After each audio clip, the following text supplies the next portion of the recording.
എല്ലാവർക്കും നമസ്കാരം. ഇന്ന് നമ്മൾ ചിക്കൻ വെച്ചിട്ട് ഒരു സാധാരണ രീതിയിൽ പണ്ടത്തെ അമ്മമാരും അമ്മൂമ്മമാരും ഒക്കെ ചെയ്യുന്ന രീതിയിൽ ഒരു വറുത്തരച്ച ചിക്കൻ കറിയാണ് നമ്മളിന്ന് തയ്യാറാക്കുന്നത്. വലിയ ബുദ്ധിമുട്ടൊന്നുമില്ല, എളുപ്പത്തിൽ തയ്യാറാക്കാവുന്ന ഒരു രീതിയാണ് ഞാനിവിടെ ചെയ്തിരിക്കുന്നത്. നമുക്കിത് എങ്ങനെയാണ് ചെയ്യണമെന്ന് നോക്കാം. അപ്പോൾ ഞാൻ ചിക്കൻ കറിക്ക് ആവശ്യമുള്ള എല്ലാ ഇൻഗ്രീഡിയൻസും ഇവിടെ എടുത്ത് വെച്ചിട്ടുണ്ട്. ചിക്കൻ ലേശം മഞ്ഞൾപ്പൊടിയും ഉപ്പും വിനീഗറും ചേർത്തിട്ട് മുളക് പൊടിയും ചേർത്ത് മാരിനേറ്റ് ചെയ്ത് 1 മണിക്കൂർ വെച്ചതാണ് കേട്ടോ. അപ്പോൾ ഏകദേശം 1 മണിക്കൂർ ആയിട്ടുണ്ട്. പിന്നെ ഞാനിവിടെ ചെറിയ ഉള്ളിയാണ് എടുത്തിരിക്കുന്നത്. അത് നിങ്ങളുടെ ഇഷ്ടം അനുസരിച്ചിട്ട് എടുക്കാം. ഞാനിതിപ്പോൾ ഏകദേശം ഒരു 300 ഗ്രാമോളം എടുത്തിട്ടുണ്ട്. അതുപോലെ തന്നെ വെളുത്തുള്ളി, 2 വലിയ കഷ്ണം ഇഞ്ചി, 3 പച്ചമുളക്, ഒരു 2 തണ്ട് കരിവേപ്പില. ഇത് നമുക്കൊന്ന് മിക്സിയിലൊന്ന് ഗ്രൈൻഡ് ചെയ്തെടുക്കണം. പിന്നെ കുറച്ച് മസാല നമ്മൾ ഇതിൽ വെളിച്ചെണ്ണയിൽ ചേർക്കുന്നുണ്ട്. ഗ്രാമ്പൂ, പട്ട, ഏലക്കായ, തക്കോലം, അതെല്ലാനും ഒന്ന് ചട്ടിയിൽ നമുക്കിടാം. ഈ ചട്ടിയിലേക്ക് 2 ടേബിൾ സ്പൂൺ വെളിച്ചെണ്ണ ഒഴിച്ചിട്ടുണ്ട്. നമുക്ക് ആദ്യം തന്നെ ഈ മസാലകൾ ഇട്ട് കൊടുക്കാം. ജസ്റ്റ് ഒന്ന് ചൂടാവുമ്പോൾ നമുക്ക് ഉള്ളി ചേർക്കാം കേട്ടോ.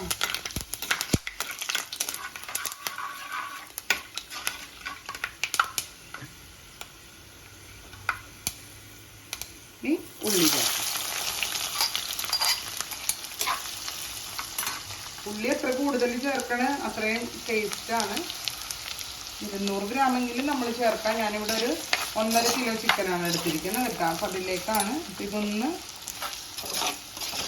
ഫ്ലെയിം കൂട്ടിയിട്ട് ഒന്ന് വഴന്ന് വരട്ടെ. അപ്പം ഈ സമയം കൊണ്ട് നമുക്കിതൊന്ന് മിക്സിയുടെ ജാറിലിട്ട് ഒന്ന് അരച്ചെടുത്തിട്ട് വരാം. അപ്പം ഞാനിതിവിടെ മിക്സിയിൽ അരച്ചെടുത്തിട്ടുണ്ട്. നമുക്കിതിനി ഇതിലേക്ക് ചേർത്ത് കൊടുക്കാം. ഇനി നമുക്കിത് ഒരു കുറച്ച് ഉപ്പും കൂടെ ചേർക്കാം. ഞാൻ ചിക്കനിൽ ഉപ്പ് ചേർത്തിട്ടുള്ളത് കൊണ്ട് ഇതിൽ അധികം ആവാണ്ട് ശ്രദ്ധിക്കുക. ഇത് വഴന്ന് വരാനുള്ള ഉപ്പ് ചേർത്താൽ മതി.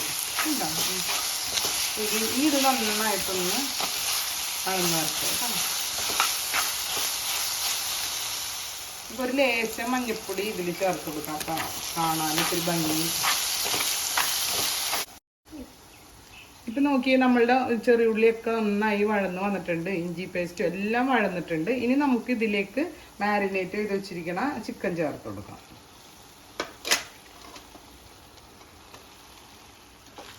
ഇനി നമുക്കിതൊന്ന് 1 മിനിറ്റ് നേരം ഹൈ ഫ്ലെയിമിൽ ഇട്ടിട്ട് നന്നായി ഒന്ന് ഇളക്കി കൊടുക്കണം കേട്ടോ. എന്നിട്ട് വേണം നമുക്ക് അടച്ചു വെച്ച് കുക്ക് ചെയ്യാം.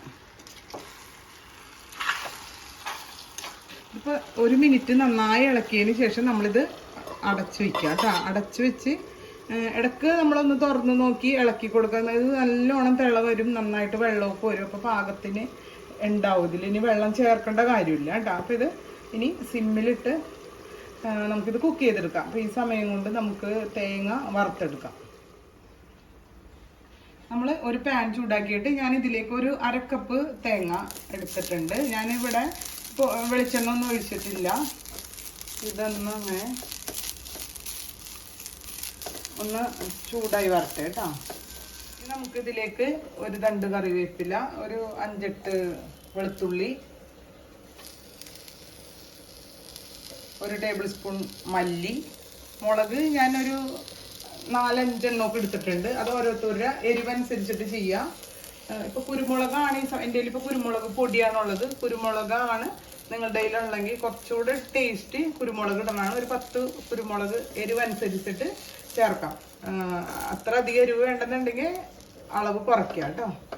പിന്നെ ഇതൊന്ന് നന്നായി ഒന്നുകൂടെ ഒന്ന് വറന്ന് വരട്ടെ. അതിന് ശേഷം ഞാൻ ഇത്തിരി വെളിച്ചെണ്ണ ചേർക്കുള്ളൂ. അപ്പോൾ നമുക്ക് അധികം വെളിച്ചെണ്ണ ചേർക്കാണ്ട് കറി റെഡിയാക്കി എടുക്കാൻ പറ്റും. അതുകൊണ്ടാണ് കേട്ടോ. ഇതൊന്ന് നന്നായി വറന്ന് വരട്ടെ. ഇനി നമുക്ക് കുറച്ച് വെളിച്ചെണ്ണ ചേർക്കാം. അപ്പോൾ ഈ സമയത്താകുമ്പോൾ നമുക്ക് അധികം വെളിച്ചെണ്ണ ചേർക്കേണ്ടി വരില്ല. 1 ടേബിൾ സ്പൂണൊക്കെ മതിയാവും കേട്ടോ. ഞാനിതിലേക്ക് ഇനി പെരുംജീരകവും എൻ്റെ കയ്യിൽ കുരുമുളകും 2 പൊടിച്ചതാണ് ഇരിക്കുന്നത്. അപ്പം അതുകൊണ്ട് ഇറക്കിയതിന് ശേഷം ഞാൻ പെരുംജീരകവും കുരുമുളക് പൊടിയും ചേർക്കുള്ളൂ കേട്ടോ. ഇത് നോക്കി ഏകദേശം വറന്ന് വന്നിട്ടുണ്ട്. നമുക്ക് തീ ഓഫ് ചെയ്യാം. നന്നായി പാകത്തിന് വറന്ന് വന്നിട്ടുണ്ട് കേട്ടോ. ഇത് കൂടുതലൊന്നും മൊരിഞ്ഞിട്ടില്ല, കറക്റ്റ് പാകമാണ്. ഇനി നമ്മൾക്ക് ഇതിലേക്ക് ഞാൻ ഒരു ടീസ്പൂണോളം പെരിഞ്ജീരകം പൊടിച്ച് വെച്ചിരിക്കുന്നതാണ്, ഒരു 1/2 ടീസ്പൂൺ കുരുമുളക് പൊടി, ഒരു 1/4 ടീസ്പൂൺ മഞ്ഞൾപ്പൊടി, വേണമെങ്കിൽ ഇത്തിരി കളർ കിട്ടാൻ വേണ്ടിയിട്ടാണ് ഇത്തിരി കാശ്മീരി മുളക് പൊടി ചേർക്കാൻ, നിർബന്ധമില്ല. ഇനി ഒന്ന് ജസ്റ്റ് ഒന്ന് ഇപ്പം ഇത് ഞാൻ തീ ഓഫ് ചെയ്ത് അടപ്പിൽ നിന്ന് മാറ്റിയിട്ടാണ്, അങ്ങനെ വേണം ചെയ്യാൻ. മീൻസ് ഇതിന് ചൂടുണ്ടാവുമല്ലോ, ആ ചൂടിൽ ഇതൊന്ന് വറന്നോളൂ കേട്ടോ. ഇനി നമുക്കിതൊന്ന് അരച്ചെടുക്കണം. അപ്പോൾ ഇതൊന്ന് ചൂടാറട്ടെ, ആറിയതിന് ശേഷം ഞാൻ അരച്ചിട്ട് കാണിച്ചു തരാം കേട്ടോ. നമുക്ക് ഈ ചിക്കനൊക്കെ നന്നായി വെന്ത് വന്നിട്ടുണ്ട്.